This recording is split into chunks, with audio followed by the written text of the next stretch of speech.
Google is one of the greatest engines of wealth creation the U.S. has ever known, and those who made their fortunes off Google are having a significant impact on the rest of Silicon Valley. It's a story you can read in the latest issue of Bloomberg BusinessWeek magazine, out on newsstands today. Our Gigi Stone joins us now with more on that story. Gigi? Hey there, Mark. You know, since going public 6 years ago, Google has generated more than $170 billion for its employees and investors. Right now, that's creating a lot of young millionaires. They're around Silicon Valley, and they really are prime startup investors. Let's call them Google's angels. They're wired into the latest tech developments. They're not afraid to take risks. In fact, more than 40 ex-Googlers have invested in about 200 fledgling companies, according to the research firm YouNoodle and Bloomberg BusinessWeek. Now, the most active Google angel thus far is Aydin Senkut. He is 40 years old, from Turkey. He's invested up to $150,000 in more than 60 startups.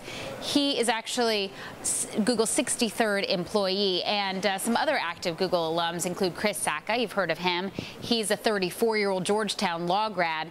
He has backed about 31 startups, but his biggest hit is, of course, Twitter, which he invested just $50,000 when it was getting started.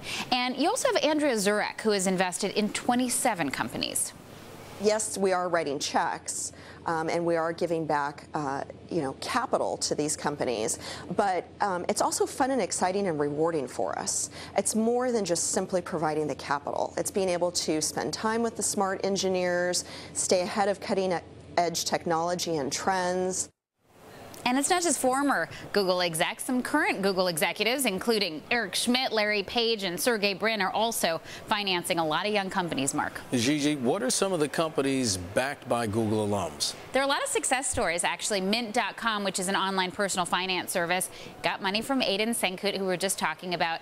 Intuit bought it for $170 million last year. He also backed a company called PowerSet, which is a search provider acquired by Microsoft in 2008. And Google's angels may actually have some more breakout companies developing in their portfolios. Chris Sacca invested in a company called Lookout, which is a developer of security software for mobile phones, Mark. Gigi Stone.